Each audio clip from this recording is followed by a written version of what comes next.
Olá, sejam bem-vindos! Aqui é o Mentalship, o podcast onde o conhecimento dobra a cada informação. Este é o 13º episódio da nossa série de 24 que cobre a Bíblia, o Novo Testamento. Não deixe de se inscrever no canal e ativar o sininho para acompanhar os demais episódios. Se este conteúdo agregar algo para você, considere compartilhar com um colega. Pois é, essa é a pergunta que vai guiar a nossa conversa de hoje. Tenta imaginar a cena. Depois do Pentecostes, a comunidade dos seguidores de Jesus em Jerusalém não está só crescendo, ela está explodindo. E um movimento desses, claro, não passa despercebido. As estruturas de poder da cidade começam a ver essa nova fé não como algo bom, mas como uma ameaça direta. E a reação deles vai transformar a mensagem do Evangelho num verdadeiro ato de desafio. Tudo começa num dos lugares mais públicos e movimentados de Jerusalém, a Porta Formosa do Templo. Ali acontece um milagre que ninguém podia negar. Um homem, que todo mundo conhecia por ser coxo desde que nasceu, é curado na frente de todos. A multidão fica em choque, maravilhada. E o Pedro, claro, aproveita a chance para pregar. Só que essa demonstração de poder divino irrita e muito a elite do templo. Os sacerdotes e a guarda vão lá e prendem Pedro e João. E aqui está o ponto central do conflito. A prisão não foi por baderna, não foi por desordem pública, foi por causa da teologia. Anunciar que Jesus ressuscitou era um ataque direto à autoridade e às crenças da elite religiosa, principalmente dos saduceus. Eles eram um grupo que controlavam o templo e, um detalhe importante, eles não acreditavam em ressurreição. Então, para eles, a mensagem dos apóstolos era mais do que heresia, era uma afronta, uma subversão da ordem. No dia seguinte, eles são levados diante do Sinédrio, a Suprema Corte Judaica, o mesmo conselho que tinha condenado Jesus. A pergunta que eles fazem entrega tudo. Eles não perguntam se o milagre aconteceu. A prova, o homem curado, estava bem ali. Eles perguntam com que poder ou em nome de quem vocês fizeram isso. O que eles queriam saber de verdade era: quem deu a vocês essa autoridade para nos desafiar? E a resposta de Pedro, nossa, é de uma coragem que deixa qualquer um de queixo caído. Cheio do Espírito Santo, ele não se defende. Pelo contrário, ele acusa.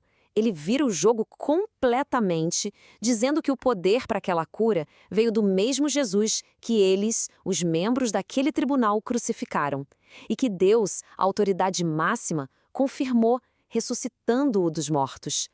A reação do conselho é de puro espanto. Pensa na ironia. A elite intelectual e religiosa da nação completamente perdida, sem saber o que fazer diante de pescadores iletrados e incultos. Eles percebem aquela ousadia, aquela autoridade que não se abala e só conseguem chegar a uma conclusão. Eles estiveram com Jesus. Como eles não podiam negar o milagre, encurralados, eles partem para a única coisa que lhes restava: a censura. Proíbem que eles falem nesse nome de novo. Mas a resposta de Pedro e João é um ponto final na discussão. Para eles, a ordem do Sinédrio não tinha peso nenhum perto da missão que eles receberam de Deus. O que eles viram e ouviram não era uma teoria, não era uma opinião, era uma realidade que eles viveram.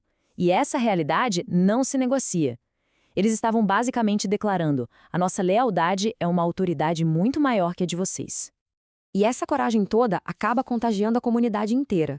Assim que Pedro e João são soltos, eles voltam e contam tudo o que aconteceu. E a reação da igreja é impressionante. Ninguém entra em pânico, ninguém planeja fugir. Eles se juntam e oram.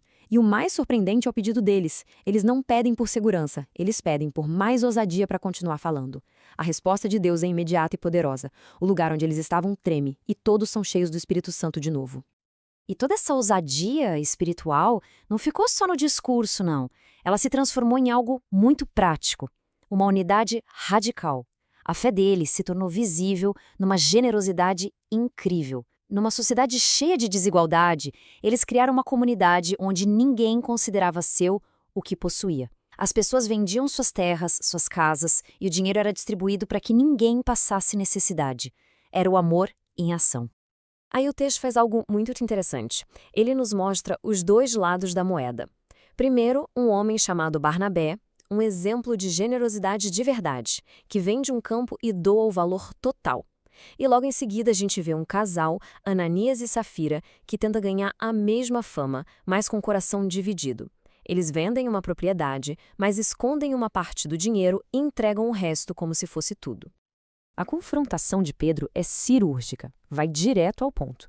Ele deixa bem claro que o problema não foi guardar parte do dinheiro, a doação era voluntária. O problema foi a mentira, a hipocrisia de querer parecer algo que não era. Ananias queria a glória do sacrifício sem o custo real. E o Pedro diz: fazendo isso, você não mentiu para nós, você mentiu para o próprio Espírito Santo. E o resultado é um dos momentos mais chocantes da igreja primitiva. Ao ouvir a acusação, Ananias cai morto. Algumas horas depois, a esposa dele chega sem saber de nada, repete a mentira e tem o mesmo fim. É um evento terrível que mostra a seriedade com que a verdade e a integridade eram tratadas no coração daquela comunidade. A hipocrisia era vista como um veneno. Esse episódio drástico gera um grande temor em todo mundo. E isso estabelece um princípio fundamental. A pureza interna da comunidade era tão importante quanto o poder que ela demonstrava do lado de fora. A santidade não era só um ideal, era o alicerce de tudo que estava sendo construído. E se a ameaça interna foi resolvida, a externa só aumenta. O poder de Deus se manifesta de uma forma tão intensa que as pessoas colocavam os doentes nas ruas só para que a sombra de Pedro passasse por cima deles. A popularidade dos apóstolos explode e o sinédrio, morrendo de inveja, prende eles de novo. Só que dessa vez, no meio da noite, um anjo abre as portas da prisão. E a ordem do anjo não é para fugir, é para voltar para o templo e continuar pregando. E quando eles são pegos de novo e levados diante do sinédrio, a acusação é de desobediência. A resposta de Pedro, então, vira um marco, um lema que ia ecoar por séculos. Mais importa obedecer a Deus do que aos homens.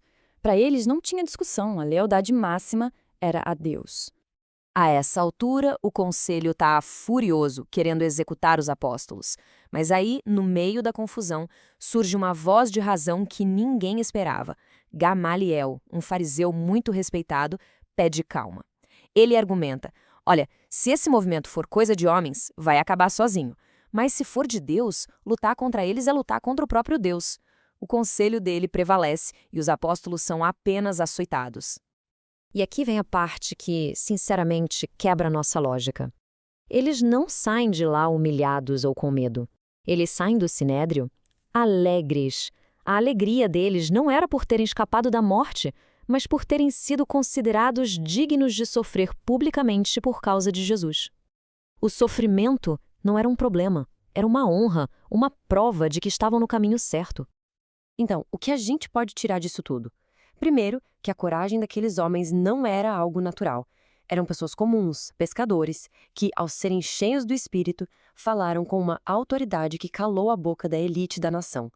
A ousadia era um dom, não um traço de personalidade. Segundo, a força da igreja vinha de dois lugares. Ela se mostrava no amor radical ao próximo, naquela generosidade toda, e também no profundo respeito pela verdade e pela santidade de Deus, como a gente viu no caso de Ananias e Safira. Amor e temor não eram opostos, eram os dois pilares que sustentavam tudo. E, por último, a lição mais clara de todas. A missão que eles tinham era inegociável. A oposição que eles enfrentaram, em vez de apagar o fogo, parece que só assoprou e o deixou mais forte. A convicção deles era tão profunda que transformava a dor em alegria e o medo em ousadia. E isso nos deixa com uma pergunta para a gente pensar. A história dessa primeira comunidade é um estudo de caso sobre o que é ter convicção. O que será que dá a uma pessoa ou a um grupo a força para defender aquilo em que acredita? Não só com palavras, mas debaixo de humilhação, de dor e até mesmo da ameaça de morte. No próximo episódio, veremos como a igreja enfrenta novos desafios, conflitos internos, serviço aos necessitados e o impacto espiritual do primeiro mártir, Estevão. Para aprofundar sua experiência, recomendo a leitura do capítulo correspondente. Nada substitui o contato direto com o texto bíblico. Mental Ship, onde o conhecimento dobra cada informação.